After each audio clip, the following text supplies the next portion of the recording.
सभी को Juneshwari center by Mukesh Agrawal coaching में आप सभी का स्वागत है। आज आप सभी मेरे साथ एक ऐसे बेहतर टॉपिक्स का डिस्कस करने जा रहे हैं जो कि एग्जाम पॉइंट ऑफ व्यू से अत्यंत इंपॉर्टेंट है। चाहे आप स्कूल लेवल का तैयारी कर रहे हैं फाइनल एग्जाम के लिए, जैसे कि आप देख रहे हैं अभी दिसंबर महीना चल रहा है और कुछ महीनों के पश्चात आप फाइनल एग्जाम के लिए तैयारी करने जा रहे हैं। मेरी जो भाई और बहनें जो है मान लीजिए कि अपने आप को कॉम्पिटिटिव लेवल के एग्जाम के लिए अपने आप को तैयार कर रहे हैं, तो उनके नजरिए से भी देखा जाए तो ये टॉपिक जो है बहुत बेहतर टॉपिक्स है।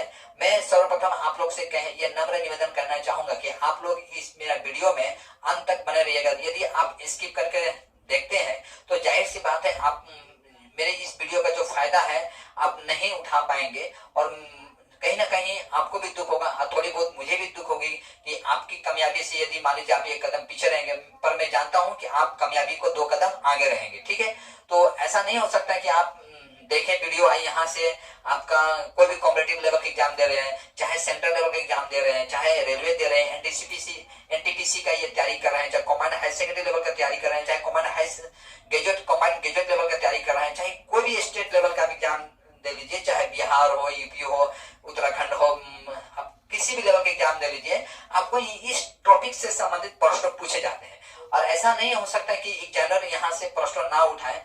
ठीक है, तो इस तरह से मैं बहुत वीडियो बनाया हूँ, उस पर मैं आशा करूंगा उस वीडियो को आप डिटेल देखते जाइएगा, जिससे क्या हो सकता है कि आप इन चीजों को बहुत बारीकी से समझ पाएंगे। देखिए, दूसरी नंबर में आप लोग से यह कहना चाहूंगा कि यदि आप इतिहास के छात्र हैं या आप मान लीजिए इतिहास जानने में रुचि रखते हैं, तो जाहिर सी बात है आपको स्टेप बाय स्टेप आना होगा। इससे क्या होता है कि आप पूरी घटना को समझ जाएंगे। बीच में से किसी एक घटना को उठाकर अगर देखते हैं तो क्या होता है कि मैंने किसी टॉपिक्स को प्रति आपका जो नजरिया होता है पूरा क्लियर नहीं हो पाता है। ठीक है, तो मैं स्टेप बाय स्टेप ही बना रहा हूँ, मॉडर्न हिस्ट्री पढ़ा रहा हूँ मैं आपको, तो मैं एक एक घटनाओं को बारीकी से लेकर जा रहा हूँ। जैसे कि देखिए, इससे पहले मैं एक वीडियो बनाया हूँ आपका सविनय अवज्ञा आंदोलन। तो सविनय अवज्ञा आंदोलन एक्चुअली में क्या था? देखिए, सविनय अवज्ञा आंदोलन कहने का मतलब सभी ने मिलकर क्या किया गया था, ब्रिटिश के जो नियम थे उन नियमों का विरोध किया गया था। ठीक है, उसी को ही हम लोग सविनय अवज्ञा आंदोलन कहा गया था।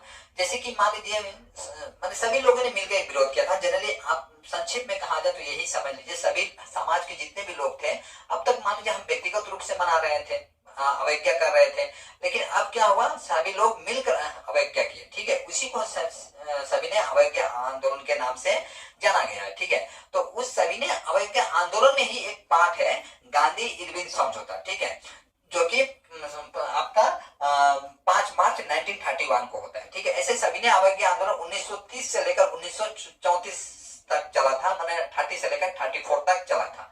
तो उसी में एक पार्ट है गांधी इरविन समझौता। तो देखिए, नाम से ही पता चलता है, नाम क्या है, एक गांधी जी है और दूसरा इरविन है। तो इरविन कौन है? जो कि वायसराय है, लॉर्ड इरविन है। ठीक है, इन दोनों के बीच में क्या होता है, कुछ समझौता होता है। तो गांधी जी क्या करते हैं, अपने तरफ से कुछ शर्तें रखते हैं। ठीक है, तो जैसे कि गांधी जी, मैं आपको पहले बता देना चाहूंगा कि गांधी जी बहुत दूरदर्शी थे। ठीक है, गांधी जी पहले क्या करते हैं, देखिए उन दिनों में उनका एक मैगजीन चलता था यंग इंडिया। ठीक है, यंग इंडिया में क्या करते हैं गांधी जी, अपने जो शर्तें हैं उनका, जो आपका ऑलमोस्ट 11 शर्त होता है। ठीक है, ऑलमोस्ट 11, आई थिंक 11 नहीं होता है। ठीक है, आप थोड़ा गूगल करके देख लीजिएगा, शायद 11 से ज्यादा भी हो सकता है, मैं यहाँ पर गलत भी हो सकता हूँ। ठीक है, ऐसा नहीं कि मैं सब सही बता दूंगा आपको, शायद कुछ गलत भी हो जाए हमारे लिए, उसके लिए क्षमा प्रार्थी हूँ।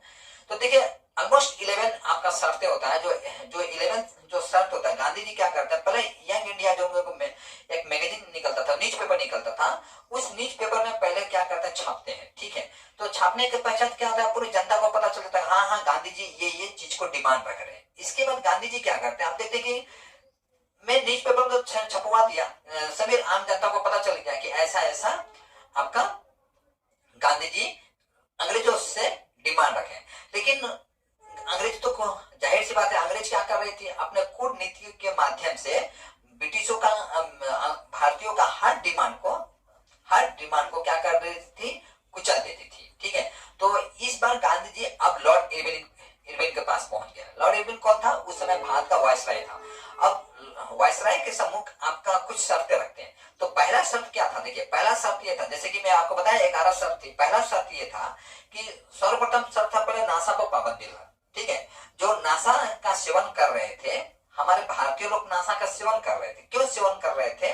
जो हमारे निम्न तबके के जो लोग थे, ठीक है, निम्न तबके के कहा जाता है, मतलब जैसे कि मान लीजिए हरिजन हो या छोटे वर्ग के लोग हो, एसटी हो, एससी हो, जैसे कि आपका आज की परिभाषा आप समझते हैं, जो निम्न तबके के लोग थे, तो वो लोग क्या करते थे, भर पेट तो मान लीजिए भोजन ग्रहण करने के लिए पैसा नहीं होता था उनके पास, तो सस्ते क्या मैंने पकड़ के चलिए थोड़े से पैसे में नशा खा के मग्न रहते थे।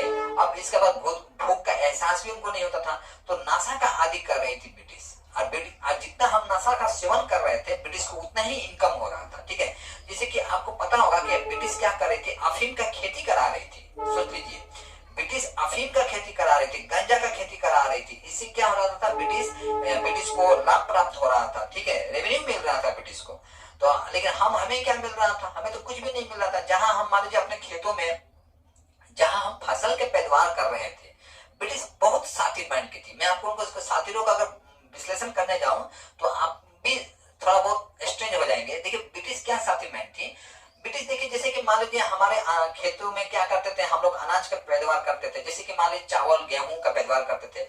अगर किसी कारण बस मान लीजिए हमारे मार्केट में उचित वैल्यू नहीं मिला, तो क्या होता था, मान लीजिए उचित वैल्यू ना हो तो हम भूखे नहीं मरते थे। क्यों नहीं मरते थे? क्योंकि हमारे जो घर में अनाज अवेलेबल पड़ा होता था।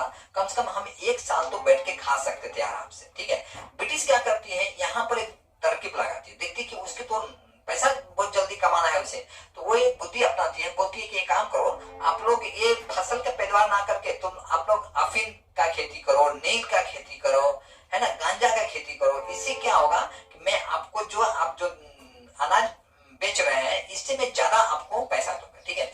अब किसान लोग क्या करते थे, मान लीजिए किसान वर्ग तो भाई पैसे के लिए खेतों में काम कर रहे हैं। अब वो लोग क्या करते थे, खेती करना स्टार्ट कर देते थे, ठीक है, अफीम गांजा का खेती कर रहे थे। अब जब फसल तैयार हो गया, अब जब बेचने जाते थे, तो बेचने जाने के दौरान में वो क्या करते थे, बहुत कम रेट में देते थे, माने अनाज से भी कम रेट में देते थे। अब वो किसान माने उसके पांव तले जमीन खिसक जाता था। सोच के चलिए, उसके पांव तले इतना जमीन खिसक, अब वो नासा को करे क्या चीज? अब क्या वो नासा को खाए? क्या इतना नासा को अपने बच्चों को खिलाए? नहीं खिला पाता है, और नहीं वो बेच सकता है, बेचने का भी अधिकार नहीं था उसके पास, ठीक है। बेचेंगे तो अवैध की संज्ञा देकर, मतलब गैर कानूनी की संज्ञा देकर अरेस्ट कर लेगी, ठीक है। लेकिन वो लेने वाला कौन है? वही लोग थे, हमारे यहाँ तो कोई थे नहीं। इसी हिसाब से ब्रिटिश क्या कर रही थी, तो नासा का हमें आदि करा रही थी, ठीक है, मतलब हमको प्रैक्टिस दिला रही थी, नासा का हैबिट दिला रही थी। तो गांधी जी इस चीज को बहुत बारीकी से समझ रहे थे, ब्रिटिश का जो मंशा है उसको बहुत अच्छी तरह से समझ, क्योंकि गांधी जी बहुत दूरदर्शी थे, पढ़े लिखे इंसान थे, वकील थे, उच्च तबके के वकील थे। इसीलिए गांधी जी लॉर्ड इरविन के सामने एक समझौता रखते हैं कि आप नासा पर क्या कीजिए, पाबंदी लगाइए, ठीक है। दूसरा नंबर, एक तो नासा का पाबंदी हो गया, आप इसको पॉइंट के रूप में लिख सकते हैं। दूसरा नंबर आपका रुपया और स्टेरलिंग, ठीक है। रुपया हमारा था, जो हमारा जो करेंसी है यानी रुपया, और जो ब्रिटिशों का था स्टेरलिंग जिसको बोलते हैं, ठीक है। जो स्टेरलिंग जो था वो क्या करते थे, जो स्टेरलिंग था, ये दोनों का वैल्यू सेम नहीं था। हमारे यहाँ का रुपया और उसके यहाँ का स्टेरलिंग, दोनों का वैल्यू क्या था, सेम नहीं था। मतलब कहने का मतलब, वो अगर पकड़ के चलिए 10 रुपया देता है, तो हम अगर 10 रुपया देते हैं, तो उसके यहाँ पर जाकर वो 3 रुपया हो जाता है। इस तरह से मैंने इतना डिफरेंस था। तो गांधी जी बोले कि देखिए ऐसा नहीं चलेगा, आप रुपया और स्टेरलिंग का जो वैल्यू है वो दोनों को एक कीजिए, समान कीजिए। अच्छा, तीसरा नंबर क्या रखें, लाइसेंस वाले हथियार रखने का परमिशन मांगे कि देखिए हम लोग आत्मरक्षा के लिए आपको लाइसेंस वाला हथियार रखने का अनुमति दीजिए, ठीक है, अदरवाइज हमको क्या करना पड़ेगा, विद्रोह करना पड़ेगा, ठीक है। क्योंकि लाइसेंस वाले हथियार रखने का परमिशन देने का मुख्य मूल्य कारण यह था, क्योंकि भारतीयों को वो लोग नहीं चाहते थे कि भारतीयों के पास किसी भी तरह से हथियार है, क्योंकि हथियार आने का मतलब क्या, उनको क्रांतिकारी जो एक मूवमेंट चल रहा था, ठीक है, जो वातावरण चल रहा था उसमें मजबूती प्रदान करना। इसीलिए ब्रिटिश क्या करते थे, हमें हथियार रखने का अनुमति नहीं देती थी। गिने चुने लोगों के पास क्या होते थे, हथियार होते थे। अब बताइए, गिने चुने लोगों के पास, सोसाइटी में गिने चुने लोगों के पास हथियार रहेगा, तो जाहिर सी बात है उससे तो रेवोल्यूशन नहीं हो पाएगा, आंदोलन नहीं, समाज में परिवर्तन नहीं ला पाएंगे। गिने चुने रहेंगे तो कौन होते थे गिने चुने लोग? गिने चुने जो लोग होते थे वो ब्रिटिश का चापलूस होते थे, ठीक है। वो तो कहीं ना कहीं हमारे देश के लिए भी नुकसान होते थे, वो हमें ही शोषण करते थे। वो कौन होते थे? जमींदार होते थे, ठीक है, क्योंकि बड़े तबके के जमींदार होते थे। ब्रिटिश को ये चीज पता था कि हिंदुओं में डिस्क्रिमिनेशन सिस्टम है, मतलब जाति भेद है, ठीक है, बड़े वो मोची है, वो चमार है, वो दुसाद है, ये पंडित है, इस तरह का ठाकुर है, इस तरह से भेदभाव था जातियों में। तो ब्रिटिश पहले नंबर देखती कि जो समाज में जो बड़े तबके के लोग हैं वो क्या कर रहे हैं, छोटे वर्गों को दबा कर रख रहे हैं, माने इन लोगों को कंट्रोल कर रख रहे हैं, चाहे शोषण कर रहे हैं, ठीक है। तो ब्रिटिश क्या करती थी, इन लोगों को जमींदार बना देती थी। आप इतिहास खोल के देखिएगा, आपको बहुत कम ही लोग मिलेंगे, गिने चुने लोग मिलेंगे जो कि निम्न वर्ग के हों और वो जमींदार हो। सब बड़े लोग, सिंह हो, पंडित हो, इस तरह के आपको बड़े बड़े चौधरी हो, इस ठाकुर हो, इस तरह के जो टाइटल आपको मिलेंगे जो कि क्या थे, वो जमींदार थे, ठीक है। तो गांधी जी बोलते हैं कि देखिए आप सर्वप्रथम क्या कीजिए, लाइसेंस रखने का अधिकार दीजिए, ठीक है। तो इस तरह से तीसरा हुआ, एक स्टेलिंग हो गया और एक मैं आपको क्या बता दिया, मैं नशा वाला, ठीक है। अब चौथा नंबर पॉइंट ये था कि गांधी जी का कहना था कि देखिए जो आप ऋण लिए हैं, जो सरकार से जो ऋण लिए हुए हैं हमारे किसान वर्ग के लोग या निम्न वर्ग के लोग, आप उन ऋण को क्या कर दीजिए, माफ कर दीजिए। ये चौथा नंबर पॉइंट, ठीक है। चौथा नंबर पॉइंट क्या था आपका, ऋण माफी, ठीक है। आप ऋण माफी समझ सकते हैं इसे, ठीक है, शॉर्ट में मैं दे रहा हूँ, पूरा नहीं दे रहा हूँ। और पांचवा नंबर जो पॉइंट था, ये पांचवा नंबर पॉइंट था, ये देखिए पांचवा नंबर पॉइंट था प्रशासनिक और सैनिक, दो को मैं बोलता हूँ। हालांकि प्रशासनिक अलग पकड़ सकते हैं आप, सैनिक को अलग पकड़ सकते हैं। प्रशासनिक और सैनिक को जो ब्रिटिश जो खर्च कर रही थी, गांधी जी कहना है कि आप इतना खर्च क्यों कर रहे हैं, है ना, आप जो भी खर्चा करना है हमारे वर्ग को उन्नति करने के लिए कीजिए। आप तो प्रशासनिक सेक्टर में वो कर रहे हैं। आखिर ब्रिटिश जो प्रशासनिक सेक्टर में पैसा खर्चा करने का मतलब माने हथियार का खरीदना, इसके बाद पकड़ के चलिए सेना में भर्ती करना। तो ज्यादातर सेना भर्ती कौन होते थे, हमारे भारतीय लोग भर्ती होते थे, ठीक है। और जो भी जर्मनी में लड़ना हो या कहीं और जाकर कनाडा में लड़ाई करना हो, जापान में लड़ना हो, तो कौन जाता था, हमारा ब्रिटिश जो थे, ब्रिटिश सोल्जर थे, वो नहीं जाते थे, भारतीय लोग जाते थे, ठीक है। जबकि ये लोग क्या करते थे, ब्रिटिश सोल्जर क्या करते थे, हमारे भारत में ही बैठकर हम लोग को मॉनिटर करते थे, ठीक है। सोचिए मैंने हम लोग को गाइडलाइन देते थे, सोच के देखिए, लड़ने वाले हम और गाइडलाइन देने वाले ये होते थे, ठीक है। तो एक हिसाब से गांधी जी बोलेंगे देखिए आप जो सेना पर या प्रशासनिक सेक्टर में आप जो पैसा खर्चा कर रहे हैं उस पर आप कम कीजिए, ठीक है। अच्छा, तो ये सेना वाला हो गया आपका, सेना वाला या प्रशासनिक सेक्टर वाला, ठीक है। छठा नंबर पकड़ चलिए, गांधी जी बोले कि आप जो विदेशी जो कपड़ा आता है, आप कपड़ा पर पाबंदी लगाइए, ठीक है। मैंने कपड़ा पाबंदी कहने का मतलब क्या, उस पर टैक्स लगाइए, ठीक है। टैक्स लगाने का मतलब यह है कि गांधी जी देख रहे थे कि हमारे गांधी जो चरखा के लिए, तो गांधी जी क्या बोलते, युवा पीढ़ी को लिए चरखा चलाने के लिए मोटिवेट कर रहे थे, मतलब प्रेरित कर रहे थे। प्रेरित करने का मतलब गांधी चाहते थे कि भारत की जो युवा पीढ़ी हो वो क्या हो, आत्मनिर्भर हो। तो आत्मनिर्भर कब होंगे, जब खुद ही आपके हाथों में कला आए या पैसा है, ठीक है, आपके अर्थव्यवस्था सुधर जाए। तो उन दिनों में क्या होता था, ब्रिटिश क्या कर रही थी, ब्रिटेन से जो कपड़ा तैयार होकर आता था हमारे यहाँ से रॉ मटेरियल लेकर जाया जाता था, ठीक है। जैसे कि मान लीजिए कपड़ा बनाने के लिए हमको क्या चाहिए, तुला चाहिए, ठीक है, जिसको आप कॉटन बोलते हैं, तुला हमारे यहाँ से लेकर जाते थे। और ब्रिटिश क्या करते थे, अपने यहाँ से कपड़ा बना कर लाकर हमारे यहाँ दे देती है और सस्ते रेट में देती थी, ठीक है। इसी क्योंकि लोग मशीन से बनाते थे, उन लोगों को लागत उतना होता भी नहीं था, श्रम भी उतना नहीं होता था, तो उस हिसाब से सस्ते रेट में दे देती थी। मशीन का बनाया हुआ तो थोड़ा क्वालिटी भी बढ़िया होता था।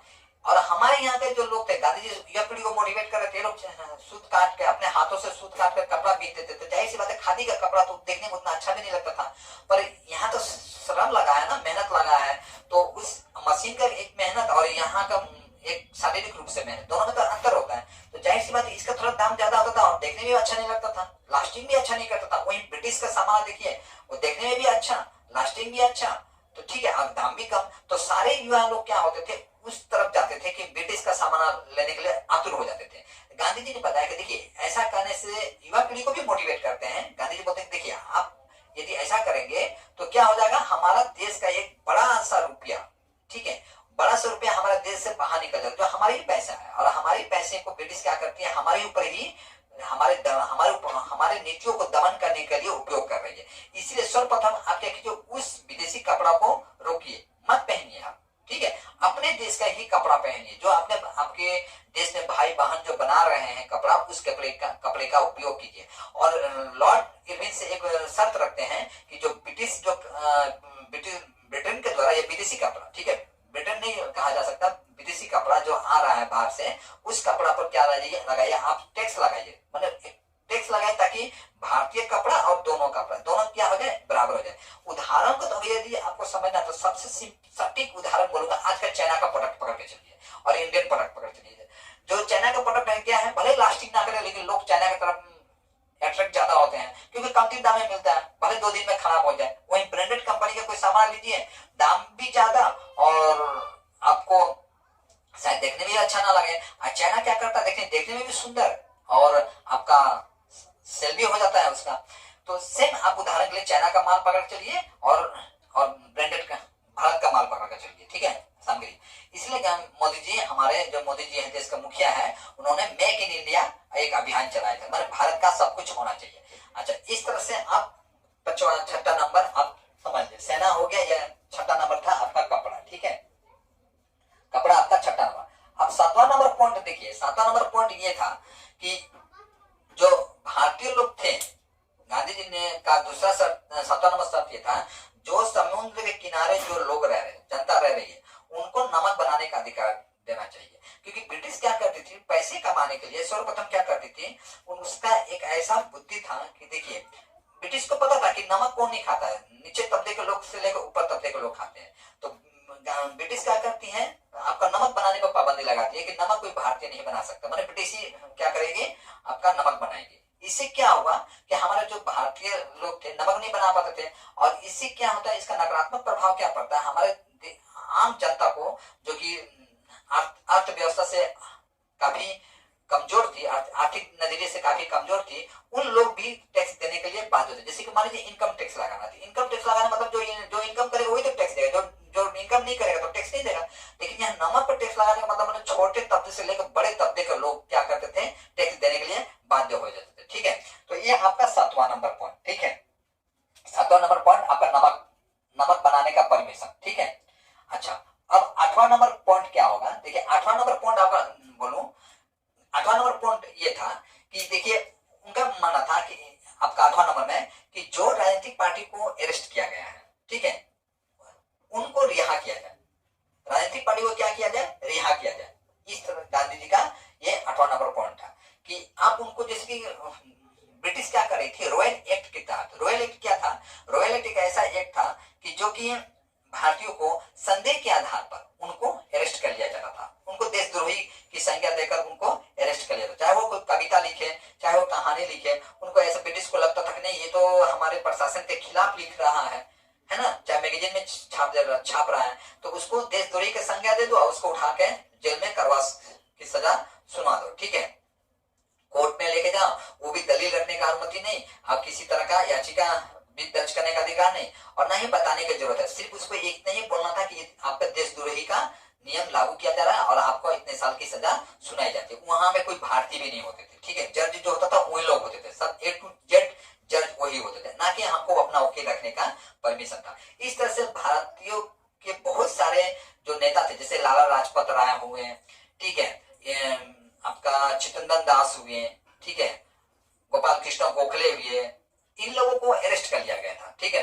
अब घटना ये होता है, इस तरह से जो बड़े बड़े तबके के जो लोग थे, जो हमारे आम जनता को मोटिवेट कर रहे थे, लीड कर रहे थे, तो जाहिर सी बात है हमारे जनता, हमारा जो आंदोलन क्या हो रहा था, स्थिर पड़ रहा था, हमारा कमजोर पड़ रहा था। तो गांधी जी ने आपका 8वां शर्त रखते हैं कि देखिए, आप जो भारतीय जो नेता है उनको आप जो अरेस्ट करके रखे हैं, आप उनको सर्वप्रथम आप छोड़ दीजिए, ठीक है। इस तरह से आप नहीं कर सकते हैं कि भारतीयों को शक के आधार पर आप क्या कर सकते हैं, अरेस्ट कर सकते हैं। तो इस तरह से आपका गांधी जी कि आपका ये 8वां पॉइंट हो गया, ठीक है। उसी तरह से पकड़ के चलिए, और आपका जैसे कि प्रशासनिक खर्च तो मैं आपको बता ही चुका हूं, प्रशासनिक खर्च जो है उस पर कम करना। इस तरह से गांधी जी का आपका लगभग ये सब शर्त था। इसी शर्त को हम गांधी इरविन समझौता के नाम से जानते हैं, जो कि लॉर्ड इरविन के सामने रखा गया था। लॉर्ड इरविन कौन था, वायसराय थे उन दिनों का, ठीक है। अब हम चलते हैं द्वितीय गोलमेज सम्मेलन। देखिए द्वितीय गोलमेज सम्मेलन क्या था, देखिए द्वितीय गोलमेज सम्मेलन कहने का मतलब सेकेंड राउंड कॉन्फ्रेंस, ठीक है, जिसको अंग्रेजी में हम लोग बोलेंगे, ठीक है, सेकेंड राउंड कॉन्फ्रेंस, जो कि एग्जाम के नजर से ये भी इंपॉर्टेंट है। तो देखिए सेकेंड राउंड कॉन्फ्रेंस ये था, जैसे कि फर्स्ट राउंड कॉन्फ्रेंस हो चुका था। देखिए फर्स्ट राउंड कॉन्फ्रेंस या द्वितीय गोलमेज सम्मेलन ये था कि भारत की जो जनता थी, ठीक है, पहले तो एक साथ मिलजुल कर ब्रिटिशों के खिलाफ आवाज उठाती है, ठीक है, जैसे कि असहयोग आंदोलन, सविनय अवज्ञा आंदोलन। लेकिन कुछ आपका देखिए 1934 के आसपास जो भारत की जो जनता है वो क्या होती है, मतभेद होने लगता है। मैं आगे बताऊंगा आपको सांप्रदायिक जो है यहाँ पर आपको पूरा डिटेल से बताऊंगा। तो द्वितीय गोलमेज सम्मेलन क्या मतभेद होने लगता है, तो ब्रिटेन में एक कॉन्फ्रेंस होता है, ठीक है, वो कॉन्फ्रेंस कब होता है, 7 सितंबर 1931 को, और ये चलता कब है आपका 1 दिसंबर 1931 तक। बस सोच देखिए 7 अगस्त, सितंबर, अक्टूबर, नवंबर, दिसंबर, लगभग 5 महीने या साढ़े 4 महीने तक ये कॉन्फ्रेंस चलता है। ये कॉन्फ्रेंस देखिए क्या था, लंदन में चल रहा था। तो हर जाति या समुदाय की तरफ से एक एक प्रतिनिधि को भेजा गया था। जैसे मुस्लिम लीग की तरफ से कौन गया था, मोहम्मद अली जीना गया था, ठीक है। वहीं आपका अनुसूचित जनजाति की तरफ से, अनुसूचित जनजाति के हक के लिए कौन इनका आवाज उठा रहा था, भीमराव अंबेडकर आवाज उठा रहे थे। वहीं भारतीय राष्ट्रीय कांग्रेस की तरफ से आपका रिप्रेजेंटेटिव तौर से, मतलब उम्मीदवार के तौर से कौन गया था, महात्मा गांधी गए थे, ठीक है। तो इस हिसाब से देखा जाए सब अपने अपने समूहों का या ग्रुपों का या संघ का लीड कर रहे थे या मोटिवेट कर रहे थे वहां पर। तो सेकेंड राउंड कॉन्फ्रेंस इसलिए हुआ था क्योंकि फर्स्ट राउंड कॉन्फ्रेंस सक्सेस नहीं हुआ था, ठीक है। जैसे कि हम लोग कोई मीटिंग करते हैं, पहला राउंड अगर सक्सेस नहीं होता तो हम लोग सेकंड राउंड में जाते हैं। तो उसी तरह से फर्स्ट राउंड जो है, फर्स्ट राउंड कॉन्फ्रेंस जो था आपका सक्सेस नहीं हुआ था, तब जाके हम सेकंड राउंड कॉन्फ्रेंस स्टार्ट करते हैं, ठीक है। वो भी कहाँ, लंदन में होता है। ब्रिटिश न्योता देती है कि आप यहाँ पर आइए, आप ऐसा ऐसा मीटिंग को लेकर हम लोग क्या करेंगे, डिस्कस करेंगे। तो जब वहां पहुंचती है वहां पर जनता, तो जीना देखिए, जीना जो कि कांग्रेस का एक समय में एक्टिव लीडर हुआ करता था और देशभक्त भी बोल सकते हैं। लेकिन जीना जानते हो, जीना की जो कि मृत्यु के समय उनका वेट देखा जाए तो 30 केजी रह गया था, सिर्फ 30 केजी, सोच सकते हैं। एक तो ऐसे दुबले पतले थे और टीबी की बीमारी से उनका कंडीशन लास्ट में 30 किलो हो गया था। तो जो जीना थे, लेकिन ये कंट्रोवर्सी ज्यादा करते थे। कंट्रोवर्सी कहने का मतलब देखिए, अभी तो मैं आपको जो गांधी इरविन समझौता जो मैं आपको बताया, इसमें कहीं से भी हिंदू, मुस्लिम, सिख, ईसाई, जैन धर्म ऐसा कहीं पर भी आपको मेंशन नहीं मिलेगा। लेकिन जो जीना थे वो कहीं ना कहीं कम्युनल हो गए थे, मतलब सांप्रदायिक हो गए थे। उसका मानना था जीना का कि नहीं भैया, आप जितना भी शर्त रखें एक साइड का है। एक साइड कहने का मतलब माने आपका हिंदू का है, हमें कुछ तो अलग चाहिए, ठीक है, अलग चाहिए। तो उसके लिए वो 14 सूत्रीय कुछ डिमांड लेकर आया था, माने 14 डिमांड रखा, जिस तरह से गांधी जी डिमांड रखे थे उस तरह से 14 डिमांड रखा था। अब बात यह था कि लॉर्ड इरविन थे वहां पर, आपका रेमजे मैकडोनाल्ड थे, विंस्टन चर्चिल थे। विंस्टन चर्चिल कौन था उन दिनों में, आपका भारत का, सॉरी ब्रिटेन का पीएम हुआ करता था, ठीक है। अब वहां पर जो जीना जो है एक डिमांड रखता है कि मेरा ये 14 जो कंडीशन है, आप इस 14 कंडीशन को मान लीजिए, मैंने शर्तों को मान लीजिए। वहीं गांधी जी बोलते नहीं, देखिए हम मुस्लिम लीग का तब तक सपोर्ट नहीं करेंगे जब तक पूर्ण स्वराज की जो मेरी डिमांड है ब्रिटिश से, उस पर हमारे मुस्लिम हमारे ऊपर सपोर्ट ना करें। तो एक हिसाब से देखते हैं कि इन दोनों में क्या हो जाता है, कंट्रोवर्सी हो जाता है, मतलब दोनों एक दूसरे का सपोर्ट नहीं कर रहे थे। वहीं गांधी जी देखिए, गांधी जी सिर्फ अकेले नहीं गए थे, गांधी जी के साथ उनके बेटे भी गए थे, ठीक है, जिनका नाम था रामपाल, ठीक है। गांधी जी के साथ उनके बेटे भी गए थे, रामपाल गए थे। वहीं पर देखिए मदन मोहन मालवीय भी गए थे, इसके बाद मीराबेन भी गई थी, ठीक है। इसके बाद आपका मदन ऐसा कुछ था, मदन मोहन मालवीय थे, ठीक है, मदन नहीं, मदन मोहन मालवीय, तो सिर्फ मदन नहीं कहा जा सकता है उनको, ठीक है। मीराबेन भी थी। तो इस तरह से गांधी जी के साथ कई लोग भी गए थे। तो कई लोगों में देखा जाए कि गांधी जी एक ऐसे एक व्यक्ति थे जो कि सरकारी खर्चा पर गए थे, लेकिन बाकी लोग जो गए थे वो सरकारी खर्चा पर नहीं गए थे, वो आप लोग निजी खर्चा पर गए थे, ठीक है। तो परीक्षा में पूछा जा सकता है कि गांधी जी जब सेकेंड राउंड कॉन्फ्रेंस में जब गए थे तो उस जहाज का नाम क्या था। तो गांधी जी जिस शिप से गए थे वो था SS राजपूताना, ठीक है। माने SS राजपूताना आप लिख के रख सकते हैं, SS राजपूताना, ठीक है। एक शिप था जिस शिप के माध्यम से गांधी जी कहां गए थे, आपका भारत से ब्रिटेन गए थे, ठीक है। और जब वो जा रहे थे, देखिए वहीं पर विंस्टन चर्चिल था जो कि उन दिनों में ब्रिटेन का प्रधानमंत्री हुआ करता था। देखिए विंस्टन चर्चिल जो था, एक्चुअली में कहा जाए तो जैसे कि ब्रिटेन में दो पार्टी थी, एक कंजर्वेटिव पार्टी थी, ठीक है, और दूसरा था कंजर्वेटिव पार्टी और दूसरा था लेबर पार्टी, ठीक है। कंजर्वेटिव पार्टी और लेबर पार्टी। तो कंजर्वेटिव जो पार्टी थी ये ब्रिटिशों, ये कट्टरथॉट टाइप की थी, मतलब अपने तरफ के लिए, मतलब उसके तरफ के लिए, मतलब ब्रिटिशों का नीति को चाहती थी कि वो ब्रिटिश का नीति ही सदा बना रहे हैं। लेकिन वही लेबर पार्टी जो थी वो थोड़ा हमारे प्रति सिंपैथी रखती थी, ठीक है, मैंने कहीं ना कहीं वो थोड़ा हमारे प्रति दया के भाव भी रखती थी लेबर पार्टी। तो जो विंस्टन चर्चिल जो थे वो कंजर्वेटिव पार्टी के थे।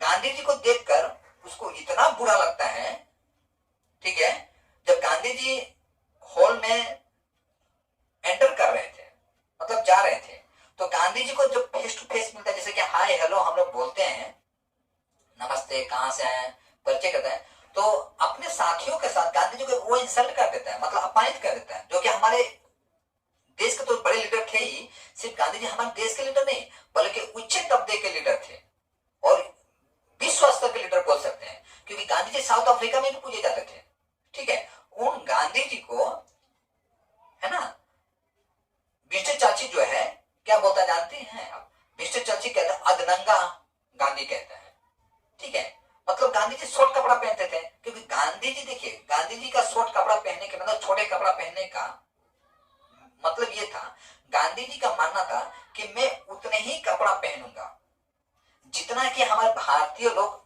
अकाल के कारण, अभाव के कारण नहीं पहन पाते हैं। जैसे कि भारतीय लोग भी तो चाहते थे कि पूरा कपड़ा पहने, टिपटाप से रहे, लेकिन अभाव था, नहीं पहन पाते थे।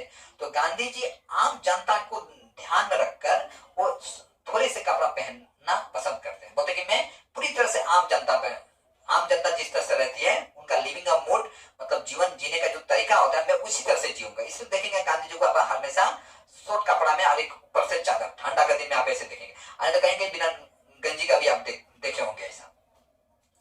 तो गांधी जी को ये देखकर अदनंगा कह देता है, उसका लफ्ज यहीं तक नहीं रुकता बल्कि उसका लफ्ज और एक लाइन बढ़ता है, उसको देशद्रोही फकीर तक कह देता है गांधी जी को, ठीक है।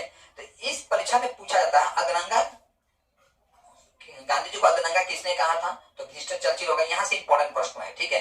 गांधी जी किस जहाज से गए थे, SS राजपूताना जहाज से गए थे। आपका द्वितीय गोलमेज सम्मेलन कब हुआ था, कब स्टार्ट हुआ था, तो 7 सितंबर 1931 में हुआ था। कब समाप्त हो गया था, 1 दिसंबर 1931 में। अब तक मैं आपको जो बताया ये आपका ये इंपॉर्टेंट टॉपिक्स है, ठीक है। यहाँ तक, यहाँ से परीक्षा में आपको पूछा जाता है, ठीक है। अब मैं चलता हूं आपका जो कि आज का टॉपिक्स का लास्ट होगा, सांप्रदायिक बंटवारा।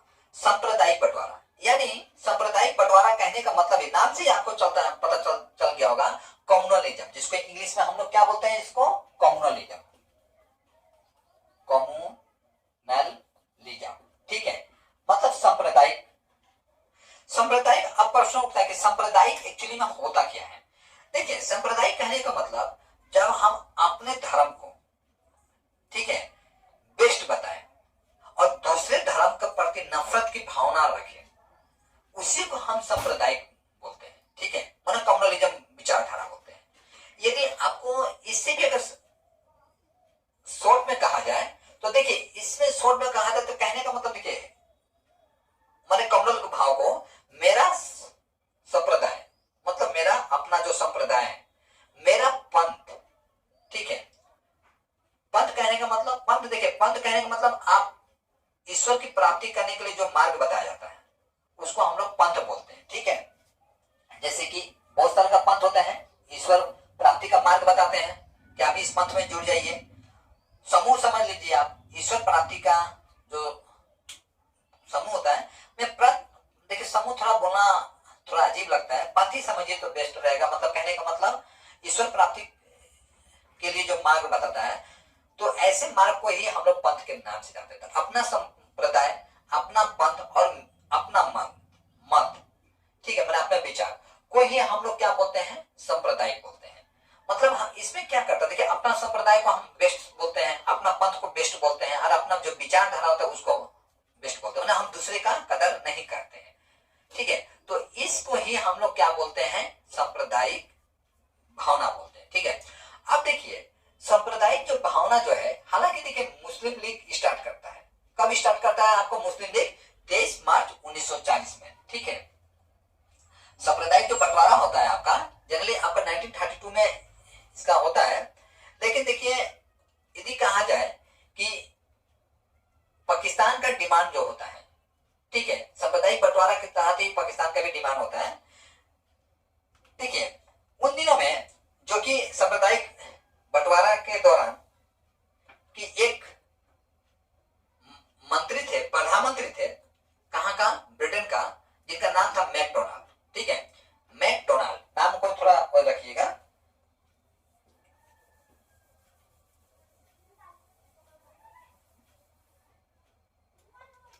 मैकडोनाल्ड ये कहां के प्रधान, ठीक है, प्रधानमंत्री थे, ठीक है। जो ये मैकडोनाल्ड जो प्रधानमंत्री थे, इन्होंने एक तरकीब अपनाया। क्या अपनाया, देखिए कि देखिए ये जिन्ना जो है जिस तरह से लड़ रहा था, ठीक है, सविनय अवज्ञा आंदोलन में, कहीं ना कहीं मैकडोनाल्ड ये समझ चुके थे कि भारतीयों में क्या हो चुका है, फूट पड़ चुका है, तो क्यों ना फूट को ही अस्त्र के रूप में बनाया जाए, अस्त्र का रूप में उपयोग किया जाए। तो इसलिए उसने अपने जो ब्यूरोक्रेट होते हैं, मतलब उसके जो ऑफिसर होते हैं, उन लोग में एक सेंटेंस को डालता है, उनका माइंड मस्तिष्क में एक सेंटेंस को डालता है ये नीति के तहत। माने सेंटेंस क्या, हालांकि उसका सेंटेंस उसका अपना मुख से निकलता है, लेकिन उस मुख से निकले हुए जो शब्द है उसको एक सोच लीजिए एक नीति के रूप में उसके दिमाग में सेट कर देता है। क्या सेट करता है कि फूट डालो और राज करो। मतलब यदि भारतीय लोग यदि एक है तो आप कभी भी राज नहीं कर सकते, इसलिए पहले क्या कीजिए, आप भारतीय लोगों को डिवाइड कर दीजिए, है ना। यदि आप डिवाइड कर देते हैं, उनको अलग अलग वर्गों में आप बांट देते हैं, तो जाहिर सी बात है इससे क्या होगा कि भारतीय लोग अलग अलग धर्म में, अलग अलग समुदाय में, अलग अलग क्षेत्र में बढ़ जाएंगे।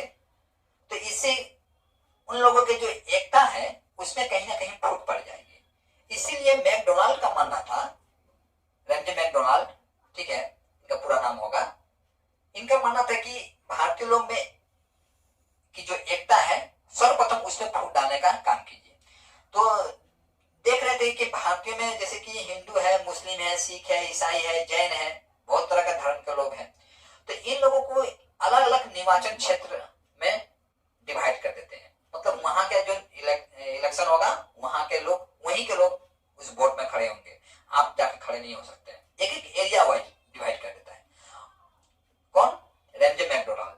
वहीं पर देखिए गांधी जी तब कम नहीं है, तो गांधी जी बोलते देखिए हरिजन के लिए तब हमको चाहिए, तो हरिजन के लिए भी गांधी जी डिमांड करते हैं, क्योंकि सब लोग तो मान लीजिए हिंदू मुस्लिम सिख ऐसा ही कर रहे थे, लेकिन गांधी जी क्या देख रहे थे कि हरिजन जो थे, नीचे तबके के जो लोग थे, उनको कहीं ना कहीं बड़े जाति लोग क्या कर रहे थे, दबा रहे थे। इसलिए गांधी जी उसके लिए एक आवाज उठाते हैं, ठीक है। तो गांधी जी उसके लिए आवाज क्या उठाते हैं, उसके लिए समूह बनाते हैं, उसके लिए एक अलग से निर्वाचन क्षेत्र बना देते हैं, जिसके हरिजन संप्रदाय के नाम से जाना जाता है, ठीक है। अब ये घटना यह होता है कि देखिए अल्पसंख्यकों के लिए भी एक अलग से निर्वाचन क्षेत्र का निर्माण किया जाता है, ठीक है। हालांकि देखिए जो 32 में होता है, लेकिन 32 में इसको कहना पूरा सटीक नहीं होगा कि सांप्रदायिक बंटवारा तो पहले से स्टार्ट हो चुका था। अगर सांप्रदायिक बंटवारा नहीं था तो आप ये बताइए कि आपका मुस्लिम लीग की स्थापना होता है 1906 ईस्वी में, ये क्या था? जाहिर सी बात है वो अपने समुदाय के लिए आवाज उठा रहे थे, तो ये तो सांप्रदायिक विचारधारा ही था मुस्लिम लीग। मुस्लिम लीग में जो मोहम्मद अली जिन्ना थे, जो एज ए लीडर के रूप में काम कर रहे थे, वो लोगों को सिखा रहे थे, युवा पीढ़ी को, कि देखिए आपको ब्रिटिशों के विरोध में नहीं जाना है, बल्कि ब्रिटिशों का फेवर में जाना है। दूसरे नंबर, ब्रिटिश आपका दुश्मन नहीं है, ब्रिटिश आपका हितैषी है। ठीक है, युवा पीढ़ी को सिखाया ब्रिटिश को क्या करना है, ब्रिटिश को हेल्प करना है, मदद करना है। तो मैंने गद्दार पैदा कर रहे थे देश के नजरिए से, तो मोहम्मद अली जिन्ना क्या करते हैं, एक हिसाब से गद्दारी पैदा कर रहे थे मैंने अल्पसंख्यकों के माध्यम से, और उनके विचारधारा से कुछ युवा पीढ़ी जो सपोर्ट भी कर रहे थे उनके। तो एक हिसाब से देखा जाए सांप्रदायिक बंटवारा आपका 1906 ईस्वी से स्टार्ट हो गया था, और 1932 में सांप्रदायिक बंटवारा नहीं होता है, बल्कि 1905 ईस्वी में हो जाता है। क्योंकि ब्रिटिश क्या करती थी, हमारी एकता और अखंडता को खंडित करने के लिए ही बंगाल का विभाजन करती है। बंगाल के विभाजन के पीछे मूल कारण क्या था, हिंदू मुस्लिम की एकता को डिवाइड करना, तो ये भी एक सांप्रदायिक बंटवारा था। ठीक है, तो एक हिसाब से आप बोल सकते हैं कि सांप्रदायिक बंटवारा जो है आपका 1906 ईस्वी में आपका स्टार्ट हो चुका होता है। ठीक है, सॉरी मैं दो फोन आया, मैं रिसीव नहीं किया, भले ही आपको डिस्टर्ब ना हो जाए। ठीक है, तो इस हिसाब से देखा जाए कि सांप्रदायिक बंटवारा जो है वहां पर स्टार्ट हो जाता है, जबकि 1906 हो 1905 हो। अब देखिए, अब जो सांप्रदायिक जो बंटवारा होता है, अब वहां पर सांप्रदायिक जब बंटवारा के दौरान जब ये बैठक होती है, उस समय में मोहम्मद अली जिन्ना पाकिस्तान का डिमांड करते हैं। ठीक है, पाकिस्तान का डिमांड, देखिए पाकिस्तान का, हालांकि देखा जाए पाकिस्तान शब्द का जो सर्वप्रथम यदि कोई उपयोग किया था तो रहमत अली किया था। कौन किया था? रहमत अली। रहमत अली, ये पाकिस्तान शब्द का प्रयोग किया था सर्वप्रथम। ये कौन था? रहमत अली एक पढ़ा लिखा लड़का था। ठीक है, रहमत अली पढ़ा लिखा लड़का इतना था कि वो कैम्ब्रिज विश्वविद्यालय से पढ़ा था। उन दिनों में जानते हैं कैम्ब्रिज विश्वविद्यालय या ऑक्सफोर्ड विश्वविद्यालय से पढ़ना अपने आप में एक बहुत बड़ी उपलब्धि थी, क्योंकि वर्ल्ड लेवल का, वर्ल्ड का सबसे टॉप यूनिवर्सिटी हुआ करती, जो कि ब्रिटेन में थी। तो कैम्ब्रिज का पढ़ा हुआ लड़का था, जो कि रहमत अली था, युवा था, पढ़ा लिखा था। ठीक है, इसने ही सर्वप्रथम पाकिस्तान का शब्द का प्रयोग करता है, और जिन्ना क्या करते हैं, इस शब्द को आगे बढ़ाते हैं। वहीं देखिए 1930 ईस्वी में मोहम्मद इकबाल जो है टू थ्योरी नेशन रखते हैं ब्रिटिश गवर्नमेंट सामने। मोहम्मद इकबाल, मोहम्मद इकबाल क्या करते हैं, टू थ्योरी नेशन। ठीक है, दो राष्ट्र नीति, मतलब मोहम्मद इकबाल वही है, आप उनको थोड़ा पहचान जाएंगे, मैं आप उनका नाम को, कि इन्होंने ही इनकलाब शब्दों का प्रयोग किया था। इनकलाब शब्दों का प्रयोग कहने का मतलब, जैसे कि इनकलाब शब्दों का मतलब ही होता है परिवर्तन। ठीक है, इनको शहीद भगत सिंह, है ना, के नाम से भी जाना जाता है। ठीक है, शहीद भगत सिंह के नाम से जानता है। आप यहाँ से देखिए जीके ये सब उठ रहा है। अब मैं आपको बताना चाहूंगा, एक कॉम्पिटिटिव एग्जाम के लिए बहुत इंपॉर्टेंट है। शहीद भगत सिंह के नाम से भी इनको जाना जाता है। किसको जानता है? आपका मोहम्मद इकबाल को। टू थ्री नेशन किसने लाया था? मोहम्मद इकबाल लाया था, शहीद भगत सिंह। ठीक है, शहीद भगत सिंह के नाम से भी इनको जाना जाता है। अब इन्होंने नहीं इनकलाब शब्दों का प्रयोग किया था। इनकलाब शब्दों का मतलब ही होता है परिवर्तन। ठीक है, अब देखिए ये वही व्यक्ति है जो एक आपका गाना सुने होंगे, राष्ट्रीय गाना है, सारे जहां से अच्छा हिंदुस्तान हमारा हमारा सारे जहां से अच्छा। ये जो जो गाना आप सुने हैं, ये जो गाना है इन्हीं का लिखा हुआ है, मोहम्मद इकबाल। अब देख रहे हैं मोहम्मद इकबाल जो ये गाना लिखते हैं, और यही गाना का लिखने वाला व्यक्ति 2-3 नेशन लेकर आता है ब्रिटिशों के सामने कि हमको एक अलग से राष्ट्र चाहिए। तो आप समझ सकते हैं कितना कंट्रोवर्सी हो चुका होगा, इनके विचारों में कितना परिवर्तन हो चुका होगा। जो देश के लिए मर रहे थे, अब देश के लिए नहीं मर रहे हैं। अब किसके लिए मर रहे हैं? अपने संप्रदाय के लिए मर रहे हैं, अपने मत संत के लिए मर रहे हैं, अपने मत के लिए मर रहे हैं। मतलब कुल हिसाब से हिंदू मुस्लिम का अप्रत्यक्ष प्रत्यक्ष रूप से लड़ाई था। ठीक है, अब हम चलते हैं पाकिस्तान शब्द की उत्पत्ति पर। देखिए पाकिस्तान, जैसे कि आप सब जानते हैं, पाकिस्तान मतलब पाकिस्तान मतलब, और यदि हम शब्द में बोले तो पाकिस्तान मतलब, ठीक है, मतलब पवित्र स्थान। ठीक है, तो पाकिस्तान जैसे कि आप देखते हैं, तो इससे पहले मैं आपको थोड़ा एक मैप का सहारा लेना चाहूंगा, जैसे कि भारत के मैप में। देखिए मैं यहाँ पर सॉरी बोलना चाहूंगा आप लोगों को कि देखिए हो सकता है कि मेरा भारत का मैप गलत हो, हमारे भारत माता के जो मैप है हो सकता है ये सही ना भी हो, तो आप लोग मैप्स के जरिए सही समझने का प्रयास कीजिए। मैं जस्ट आपको समझा रहा हूं। ठीक है, तो ये जो आप भारत देख रहे हैं, ठीक है, यहां पर ऐसे करके पाकिस्तान है ना। ठीक है, जो आप पाकिस्तान ये देख रहे हैं,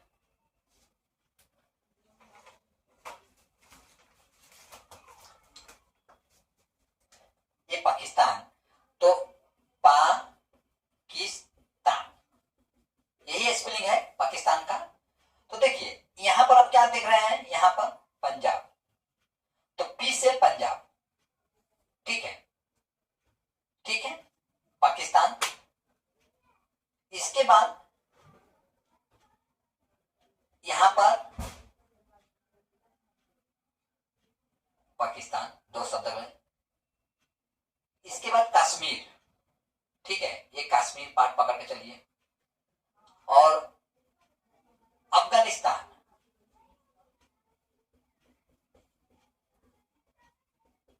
तान, ठीक है, और पाकिस्तान हो गया आपका, अफगानिस्तान हो गया, कश्मीर हो गया, सिंध हो गया, और बलूचिस्तान हो गया। ठीक है, बलूचिस्तान, सिंध, ये पार्ट को आप सिंध पकड़ के चलिए।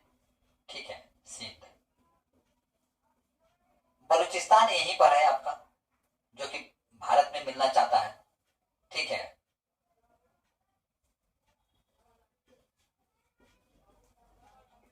बलूचिस्तान, ठीक है, अफगानिस्तान, बलूचिस्तान, पंजाब, कश्मीर और सिंध, इस 5 स्थानों को मिलाकर बना है पाकिस्तान। ठीक है, मतलब पी से पाकिस्तान, ए से अफगानिस्तान। ठीक है, ए से अफगानिस्तान, ए से अफगानिस्तान। ठीक है, इस तरह से की से आपका कश्मीर, जो कि यहां जाएगा कश्मीर, ता से बलूचिस्तान। ठीक है, एस से एस से सिंध।